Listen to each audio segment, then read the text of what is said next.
2026 సంవత్సరంలోకి వచ్చేసాం. ఈ జనవరి నెలలో ఏ రాశుల వారికి ఎలా ఉండబోతుంది అంటారు? ఓకే, ఎప్పుడులాగే మనం ఫస్ట్ గోచారం మాట్లాడుకోవాలి.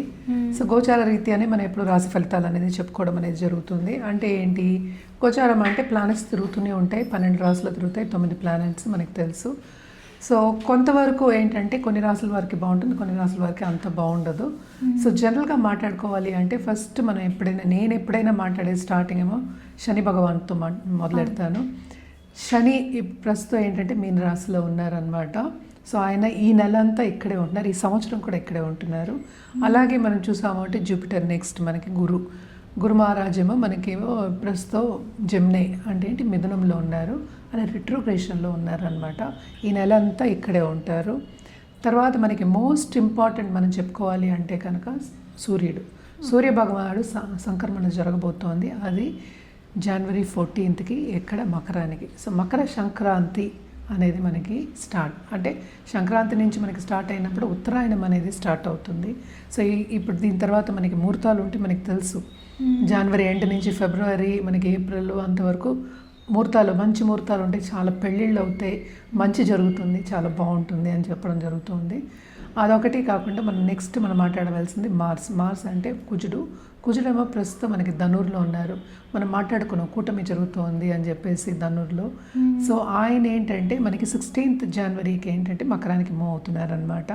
అలాగే నెక్స్ట్ మనం మాట్లాడుకోవాల్సింది శుక్రుడు కూడా మనకి ఏంటంటే మనకి ధనుస్లో ఉన్నారు. ధనుస్ నుంచి మనకి మకరానికి 13th జనవరి వెళ్తున్నారనమాట.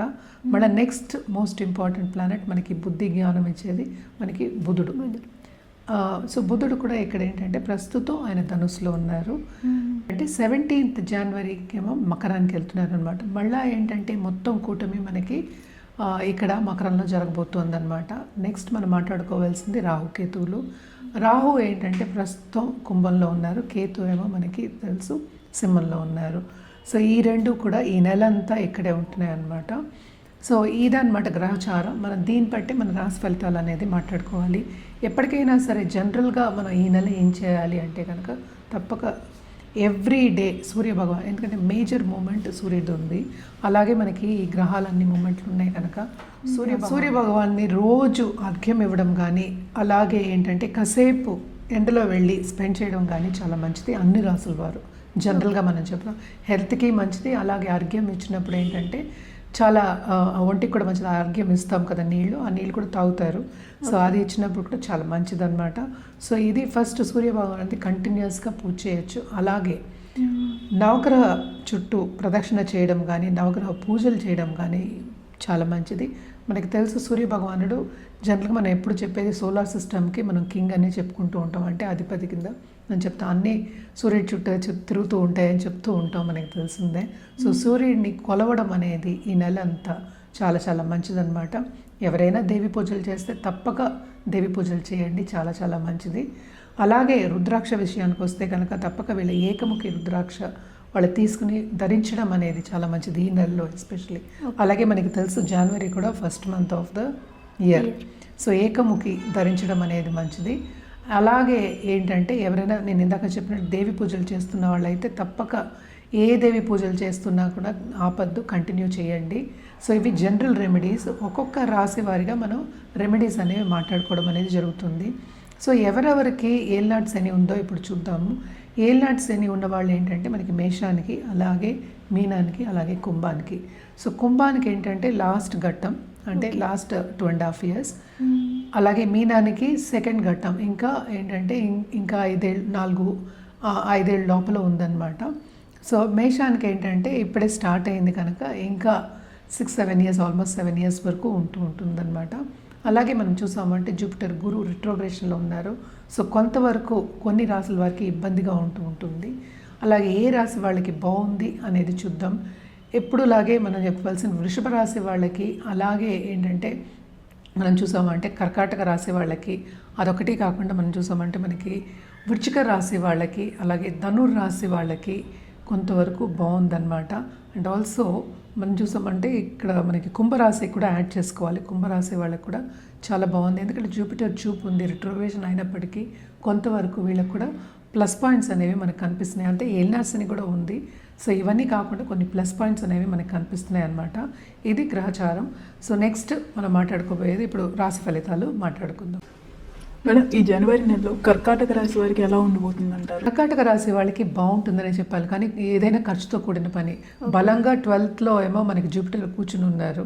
సో తప్పక చాలా ఖర్చులు అయ్యే ఛాన్సెస్ మనకు కనిపిస్తాయి. ఎస్పెషలీ మెడికల్ ఇష్యూస్ రావడం కానీ, చిన్న చిన్న ఇష్యూస్ రావడం కానీ ఇంట్లో దాని మీద ఎక్కువ ఖర్చు పెట్టడం కానీ మనకు కనిపిస్తుంది. అదొకటి కాకుండా వీళ్ళకి 2nd హౌస్లో కేతు ఉన్నారు. సో తప్పక ఖర్చులు అనేది వీళ్ళకి కనిపిస్తోంది బాగా. అంటే ఏంటి, ఎక్కువ శుభ ఖర్చులే ఉంటాయి. అంటే ఏంటి, మనకు కావాల్సింది కొనుక్కోవడం కానీ, ఇన్వెస్ట్మెంట్స్ చేసుకోవడం కానీ మనకి ఎక్కువ కనిపిస్తోంది. అదొకటి కాకుండా వీళ్ళకి 2nd half of this month 2nd lord అంటే మనకి సన్ ఏంటంటే మకరానికి వస్తున్నారు 7th హౌస్కి. సో పార్ట్నర్కి చాలా బాగుంటుంది. అటు లైఫ్ పార్ట్నర్కి, అటు ఏంటంటే బిజినెస్ పార్ట్నర్కి బాగుంటుంది. తప్పక బిజినెస్ విస్తరించే ఛాన్సెస్ మనకి 2nd half of this month మనకి కనిపిస్తున్నాయి. అదొక్కటి కాకుండా శుక్రుడు మూవ్ అవుతున్నారు, అలాగే మార్స్ మూవ్ అవుతున్నారు. సో మార్స్ మూమెంట్ అంటే ఏంటంటే మనకి చాలా మంచి మూమెంట్. అండ్ ఆల్సో ఏంటంటే ఎగ్జాల్టేషన్ పొజిషన్కి వస్తారనమాట. సో తప్పక and best benefit for this రాశి అని చెప్తే మనం కుజుడిని చెప్తూ ఉంటాం. సో అంటే దాంపత్య జీవితంలో కొంతవరకు మనం మాట్లాడేది ఇన్ కంపారిజన్. ఓకే, ఈ మంత్ అంత బాగుంటుందని చెప్పట్లా. సో అనుకూల పరిస్థితి అనేది మనకి కనిపిస్తోంది. హెల్త్ కూడా కొంతవరకు కుదుట పడుతుంది. ఖర్చులు కూడా శుభ ఖర్చులు అవుతాయి, ఎక్కువ దుబ్రా ఖర్చులు ఉండవు. ఏదైనా మంచిగా జరుగుతుంది. సో తప్పక ఏంటంటే కర్కాటక రాశి వాళ్ళకి కొంతవరకు బాగానే ఉందని చెప్పాలి. అదొకటి కాకుండా ఫుడ్ రంగంలో ఉన్న వాళ్ళకి చాలా చాలా బాగుంటుంది. అండ్ ఆల్సో మనం ఎప్పటికైనా చెప్పవలసింది ఏంటంటే ఫుడ్ ప్రొడక్షన్లో ఉన్నవాళ్ళు, అలాగే ఏంటంటే ఇప్పుడు సూపర్ మార్కెట్లో పెట్టడం కానీ, లేకపోతే ఇంకా బిజినెస్ విస్తరించే ఛాన్సెస్ మనకి ఎక్కువ కనిపిస్తున్నాయి అన్నమాట. అండ్ స్పిరిచువాలిటీ తప్పక వీళ్ళకి డెవలప్ అయి ఉంటుంది. ధార్మిక క్షేత్రాలు కానీ, క్షేత్రాలు కానీ సందర్శించే ఒక యోగం మనకి ఈ నెలలో మనకి కనిపిస్తుంది. తప్పక గుళ్ళు గోపురాలు తిరిగే ఒక యోగం అనేది మనకి కనిపిస్తుంది అనమాట. సో ఏదైనప్పటికీ కొంతవరకు మిశ్రమ ఫలితాలు ఉన్నప్పటికీ వీళ్ళకి హెల్త్ దగ్గర జాగ్రత్త తీసుకోవాలి. అంటే హెల్త్ దగ్గర ఖర్చు అయ్యే ఛాన్సెస్ ఎక్కువ ఉన్నాయి. కానీ 2nd half of this month కర్కాటక రాసే వాళ్ళకి చాలా బాగుంటుంది. రాబడి ఎక్కువ వస్తుంది. అలాగే ముందుకెళ్ళేది వాళ్ళ కెరియర్ పాత్లో కానీ, వాళ్ళు చేసే పనిలో కానీ ముందుకెళ్ళే ఛాన్సెస్ మనకి ఎక్కువ కనిపిస్తున్నాయి. ఒకటి కాకుండా లైఫ్ పార్ట్నర్తో సన్నిహితంగా ఉండడం కానీ, అలాగే బిజినెస్ పార్ట్నర్తో కూడా కొంతవరకు అండర్స్టాండింగ్ వచ్చి ముందుకెళ్ళి అంటే ఎక్కువ సంపాదనకి మనకి దారి చూపించే ఒక మంత్ కింద మనం కర్కాటక రాశికి వాళ్ళకి తప్పక తీసుకోవచ్చు. ఏ పరిహారాలు చేస్తే బాగుంటుంది అంటారు? ఒక వీళ్ళు ఏంటంటే ఇంటికి ఒక ముత్తైదును పిలిచి ఎవ్రీ మండే ముత్తైదును పిలిచి వాయినం ఇవ్వడం మంచిది. కొంత పెరుగానం పెట్టడం కూడా మంచిదే అన్నమాట. అండ్ ఆల్సో ఎప్పటికైనా సరే శివాలయం దర్శించుకోవడం, శివుడికి పూజ చేయడం అనేది ఎక్స్ట్రీమ్లీ ఇంపార్టెంట్. దాంతోపాటు ఎప్పటికైనా నేను చెప్పేది ఏంటంటే రాహుకేతువులు పూజ చేయడం. అంటే రాహుకేతువులకి పూజ చేస్తారు, నక్షత్ర పూజ కూడా చేస్తారు. అది చేసుకోవడం కూడా చాలా మంచిది. నేను చేయలేను అన్నవాళ్ళు ఏంటంటే తప్పక సోమవారం గుడికి వెళ్ళమంటున్నాను కనుక శివాలయం దర్శించుకోండి అని చెప్తున్నాను కనుక నవగ్రహాల చుట్టూ ప్రదక్షిణ చేయడం కూడా చాలా మంచిది. అటు 9 సార్లు చేయొచ్చు, 108 సార్లు చేయొచ్చు. ఏదైనప్పటికీ జాతక రీత్యా చెప్పడం అనేది మనం జరుగుతుందన్నమాట.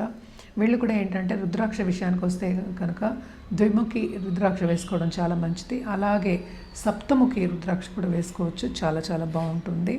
అది ఎప్పుడు వేసుకోవాలి, ఎలా వేసుకోవాలి, ఏదైనా సరే జాతక రీత్యా చెప్పడం జరుగుతుంది. ఎందుకంటే ఒక్కొక్కరికి ఒక్కొక్కటి కావాల్సి వస్తుంది కనుక తప్పక చూస్తే కనుక ఎవరికి కెరియర్లో అడ్వాన్స్మెంట్ కావాలి, కొంతమందికి ఫైనాన్షియల్గా కావాలి, కొంతమందికి పిల్లలు కావాలి, కొంతమందికి కుటుంబం బాగుండాలి, కొంతమందికి హెల్త్ రీత్యా ఇవన్నీ ఉంటాయి కనుక జాతక రీత్యా ఇవ్వడం అనేది మనకి జరుగుతుందన్నమాట.